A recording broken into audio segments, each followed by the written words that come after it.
Sylvie, elle a ses raisons.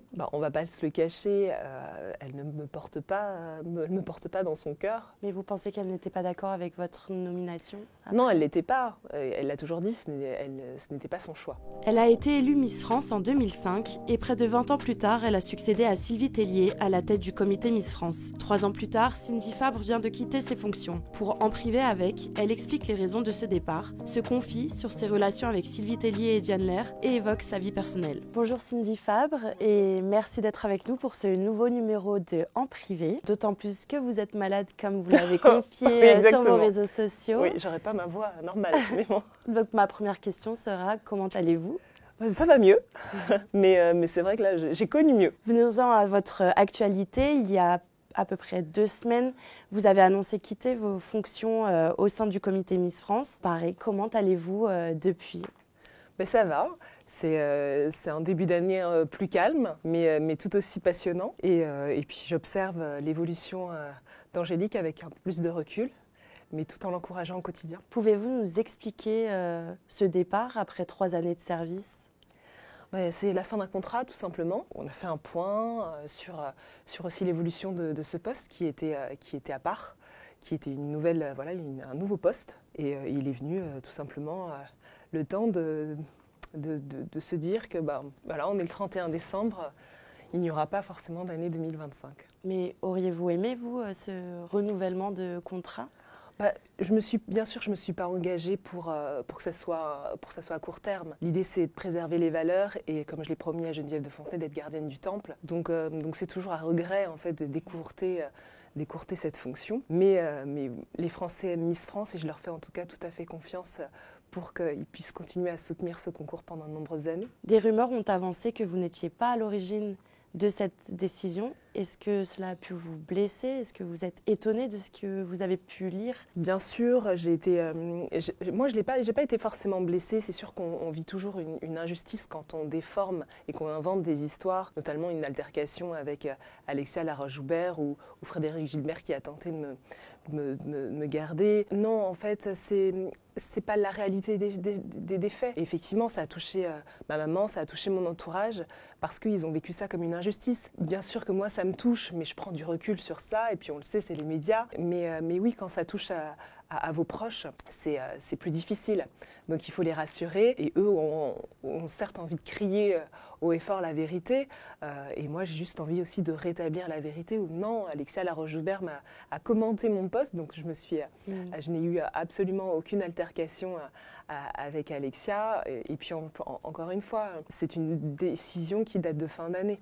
Donc rien à voir avec les événements que l'on a pu observer en janvier. Mais quelle est la réalité justement des faits ? Pourquoi cette décision a été prise ? Est-ce que c'est parce que les Miss sont aujourd'hui autonomes et on juge que votre rôle n'est plus si nécessaire ?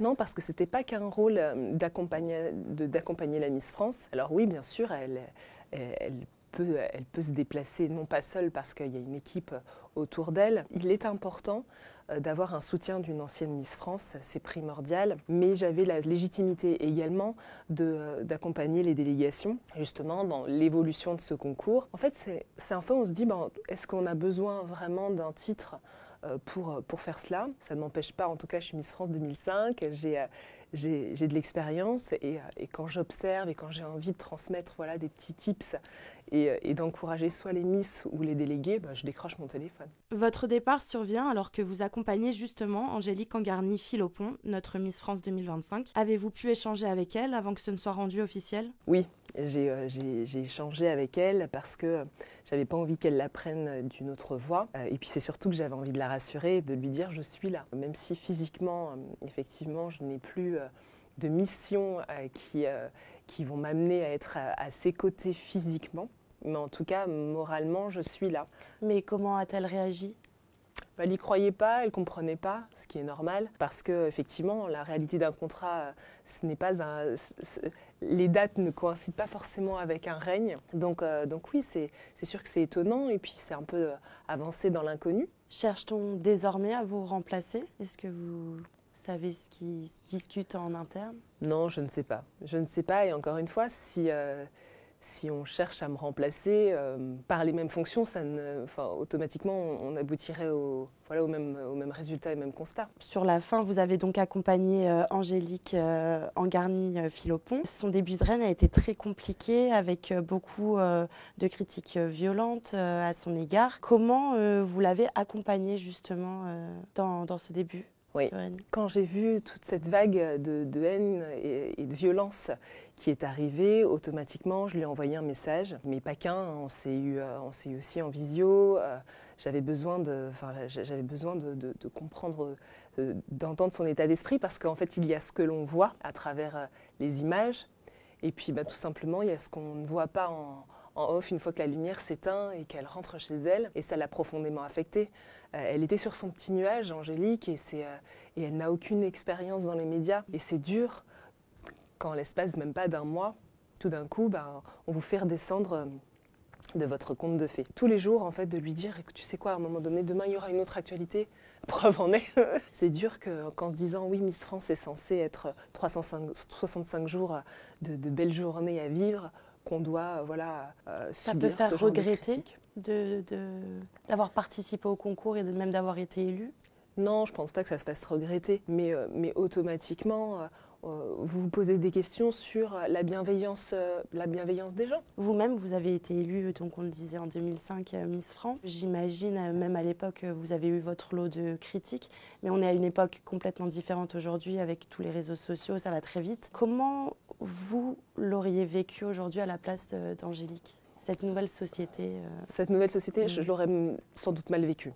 Mais encore une fois, à notre époque, c'était la violence des gens physiques, des gens en face à face. Là, on est dans une ère où les gens se permettent de commenter à travers les réseaux sociaux, mais vous allez les croiser dans la rue, ils vont vouloir prendre une photo avec vous. Alors qu'à notre époque, les gens qui ne vous appréciaient pas, soit ils vous faisaient des courriers, mais vous aviez leur adresse, donc vous pouviez facilement répondre, ou les gens vous répondez directement dans la rue et vous donnez un peu leur façon de penser. Qui est habitué à recevoir ces attaques au bout d'un mois en fait de règne? Il faut savoir que les Miss France, elles ne sont personne avant, ce ne sont pas des personnalités publiques. Et comment vous expliquez justement cette vague de haine à leur encontre?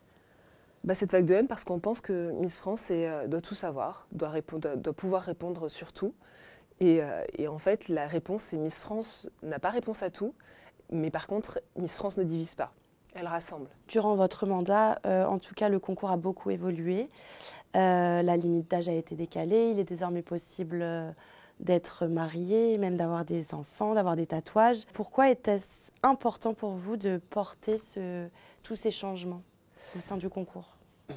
Ces changements sont la réalité de notre société. De nos jours, vous croisez n'importe quelle femme dans la rue, elle peut avoir un enfant à 20 ans, la plupart sont tatoués. Donc est-ce que c'est une fin en soi pour ne pas vivre une année de rêve et tout simplement avoir un tremplin aussi, que cette expérience soit un tremplin dans sa vie? Vous avez été nommée suite au départ de Sylvie Tellier. Est-ce qu'elle vous avait partagé des conseils pour bien tenir la barque après elle? Non, malheureusement, on n'a pas eu le temps d'échanger. J'aurais aimé, mais ça ne s'est pas fait. Je pense que cette passation aurait été importante, mais voilà, en tout cas, l'histoire ne s'est pas écrite comme ça. Pourtant, vous l'aviez accompagnée lors de son dernier voyage préparatoire avec les Miss. Il n'y avait pas de temps entre vous pour en discuter? Non, vous savez, les voyages sont très intenses. Ils sont organisés avec différents groupes. Donc si on veut un peu tout voir, comprendre comment ça s'organise, ça se passe, effectivement, j'ai même pas eu le temps de prendre un bain de mer. Mais à cette période, c'est vrai qu'il y a eu des bruits de couloir qui ont avancé que peut-être que vous et Sylvie Tellier étiez en froid. Qu'en est-il vraiment de votre relation, vos rapports? On ne va pas se le cacher, elle ne me porte pas dans son cœur. Sylvie, elle a ses raisons. Mais en tout cas, moi j'admire en tout cas le travail qu'elle a fait pendant toutes ces années, c'est remarquable. Mais vous pensez qu'elle n'était pas d'accord avec votre nomination après? Non, elle ne l'était pas. Elle l'a toujours dit, ce n'était pas son choix. À cette époque aussi, en 2022, c'est Diane Lair qui avait été sacrée Miss France. Ouais. Et vous avez confié en interview récemment avoir des relations compliquées avec elle. Qui n'aurait apparemment pas vu d'un très bon œil aussi votre arrivée, qui court-circuitait un peu son cheminement avec Sylvie Tellier. Alors, les mots sont un peu forts. Je n'ai pas de mauvaise relation avec Diane Lair. Dans les Miss, vous savez, on a un point commun, c'est cette aventure. Et quand on se retrouve, je suis partie en voyage d'intégration avec Diane Lair. Autant vous dire que j'ai autant de cheveux qui me restent sur la tête que de cheveux qui lui restent sur la tête. On s'entend. Mais c'est normal, quand je suis arrivée, elle a mis... c'est difficile, en fait. Vous passez plus de 6 mois avec Sylvie Tellier. Et puis tout d'un coup, la façon aussi dont ça s'est fait, peut-être, on n'a pas forcément anticipé ma venue, il n'y a pas eu de passation. Donc c'était compliqué en fait de se retrouver avec une autre personne que Sylvie Tellier à ses côtés. Puis on le sait, Diane Lair aussi, elle sait ce qu'elle veut. Oui, c'est compliqué parce qu'on n'a pas eu le temps réellement de se connaître et de s'apprivoiser. Dans cette même interview, vous dites que toutes les anciennes Miss ne sont pas forcément très famille Miss finalement. Est-ce que ça vous a pesé pendant votre mandat ? Alors ça aussi, c'est à prendre. Dans cette interview, il y a aussi des mots qui sont forts. Elles ne sont pas de la famille. Mais j'entends juste, en fait, dans l'esprit d'une famille, c'est que vous n'allez pas vous entendre non plus avec vos frères ou vos sœurs. Il va y avoir des périodes un peu plus tendues. Mais de toute façon, vous faites partie de la même famille, donc vous êtes obligés de vous supporter. Donc c'est pas ça. C'est par contre, il faut s'entraider et pas se tirer, faut pas se tirer dans les pattes. Et bien sûr que pendant mon année, oui, il y a eu des mots qui ont été peut-être un peu plus forts à mon encontre, alors que je devais trouver ma place. Et ça aurait été plus facile si on sait qu'on a des Miss qui, en tout cas, ne vous freinent pas dans la difficulté de la tâche. En parlant de famille, on va en parler d'une autre, la vôtre justement. L'année 2024 aura été aussi palpitante plus personnellement pour vous avec votre mariage, oui, célébré en juillet dernier avec Sylvain Camos, dirigeant fondateur de la société événementielle Emma Events. Est-ce que vous pouvez nous replonger dans cette belle journée ? C'était une journée incroyable. Alors, vous savez, c'est le comble quand on tient une agence événementielle, c'est d'organiser son propre mariage. Et il a été fait en moins de 4 mois, donc c'était pas simple. Les Miss, elles sont là dans les plus importants moments de nos vies. Et là, je me suis dit, Cindy, c'est ton mariage. Alors, je les ai aussi toutes invitées. Et puis, avec mon mari, on a fait quelque chose de très intimiste. Et puis les petits chanteurs à la Croix de Bois. Je pense que mon mariage, si on peut retenir un mot, c'est la Providence. Et puis après, on a poursuivi au Maroc pour faire la fête. Comment vous êtes-vous rencontrés avec Sylvain ? Alors en fait, on s'est rencontrés parce que il organisait un rallye au Maroc. Et il cherchait des anciennes Miss pour le promouvoir. Donc c'était il y a très longtemps. Donc du coup, bien sûr, avec Valérie Bègue, on finissait le rallye des gazelles. Donc on a dit oui. Donc c'est la première fois qu'on s'est croisés. Et quelques années après, je cherchais du travail et j'ai vu une annonce sur les réseaux sociaux. Donc Emma Evans cherchait une chef de projet à Dijon. Je lui ai dit, après avoir essuyé pas mal d'échecs, parce que Miss France ouvre des portes, mais aussi elle enferme, parce qu'elle peut faire peur aussi à pas mal d'employeurs. Je lui ai dit, est-ce que tu prendrais ma candidature au sérieux ? Et donc du coup, on a déménagé avec mon fils et son papa à Dijon. Et puis le Covid est passé par là. Il y a pas mal de couples qui n'ont pas survécu à cette crise. Le mien a fait aussi l'objet d'un ouragan. Et pour entrevoir une autre voie, celle d'une jolie relation d'amour avec Sylvain, qui est mon patron. Oui, j'allais y revenir. Donc, j'ai constaté sur votre biographie Instagram que vous étiez rattachée donc, à Emma Evans. Ouais. C'est comment de bosser avec son mari au quotidien ? Avant d'être mon mari, je suis son employée et associée. Donc j'ai toujours mis une limite. Et à la maison, ça ne suscite pas de conflits ou de petites tensions Non, à la maison, ça suffit pas. Non, bien sûr, par contre, les sujets, quand ils commencent à être posés sur la table, oui, ils peuvent vite prendre de la place. Et en plus de ça, son fils travaille aussi également avec nous. Donc les réunions de famille, souvent, peuvent vite dévier sur l'événementiel, mais on essaye de recadrer tout ça. Vous êtes maman d'Elio, née en 2012. Et Sylvain est papa de Jules, qui a 25 ans, il me semble. Comment tout le monde s'entend Eh bien, parfaitement bien. Ce qui est rigolo, c'est que nous sommes 4 enfants uniques. Donc c'est vrai qu'au début, il y a quand même cette indépendance mutuelle, mais les écarts d'âge, parce qu'on a quand même, tous une quinzaine d'années d'écart, ça se passe très bien. Je pense que chacun trouve sa place. Oui, parce que vous avez 14 années de différence avec votre mari. Est-ce que ça a été un sujet pour vous, vos proches, à un moment dans votre relation ? 14 ans, pour moi, c'est rien. Pour lui, oui, ça l'a été, parce que voilà, il voit le temps qui passe et il voit aussi comment il était à mon âge. Il me dit oui, mais toi c'est normal, tu verras quand on aura mon âge. Je déteste ça, cette phrase-là. Mais moi, je pars du principe que qui nous donne un âge, en fait ? On a un peu l'âge qu'on a envie d'avoir. Vous avez eu chacun un enfant unique, d'autres relations. Est-ce que vous avez envisagé d'agrandir la famille, d'avoir un bébé à vous deux ? Non, parce qu'on ne l'a pas envisagé, parce qu'on a un métier tellement prenant. C'est vrai que l'événementiel, comme je vous dis, ça ne s'arrête jamais. Plus moi, mes fonctions de Miss France, c'était juste pas envisageable. Voilà, on se concentre sur nos enfants, sur nous. Tout ce beau monde est installé à Dijon. Oui, c'est ça. Exactement, on est tous à Dijon. Comment ça s'organisait quand vous deviez faire tous ces allers-retours et déplacements pendant que vous étiez à la tête des Miss Oui, ça demandait une sacrée organisation. Alors, j'étais en garde partagée avec son papa. Je chargeais en fait les semaines où je n'avais pas Elio, je les chargeais de déplacements et donc je faisais des très longues journées. Je m'arrangeais un peu comme ça. À partir de septembre dernier, je l'ai eu à temps plein. Vous évoquez le papa d'Elio, alors que vous ne l'évoquez que très peu ou voire jamais. Pourquoi cette discrétion ? Est-ce que c'était naturel ? Est-ce que c'est quelqu'un que vous n'aviez pas eu envie d'exposer plus que ça ? Tout simplement par respect pour son anonymat. Et comment l'avait vécu votre fils, la séparation à l'époque ? Quand vous sentez que de toute façon, il n'y a plus rien à rattraper malgré vos efforts, j'ai fait ce sacrifice d'espérer jusqu'à ce que mon fils comprenne. Bien sûr, on aurait pu se séparer peut-être plus tôt, mais je trouvais que l'immaturité psychologique de mon fils était trop fragile. Puis à un moment donné où vous vous rendez compte que là vous arrivez à trop sacrifier sur votre vie personnelle à vous. En fait, nous les femmes, on s'oublie un moment. Il faut se dire qu'on peut avoir aussi une autre vie, en tout cas pas celle que l'on se force à vivre. Et donc du coup, je suis partie de la maison. Donc là, c'est encore autre chose, une femme ne part pas de la maison. Donc oui, j'ai voulu que mon fils et son papa qui ne travaillaient pas puissent être dans les meilleures conditions. Donc effectivement, oui, je leur ai laissé la maison pour que lui puisse rester dans son cadre, dans 4 murs qui le rassurent. Mais encore une fois, je pense que dans notre entourage, il y a énormément de familles recomposées et c'est plus l'exception. Quels sont vos rapports aujourd'hui avec le papa d'Elio ? Son papa est reparti dans le sud. Donc voilà, les rapports sont cordiaux.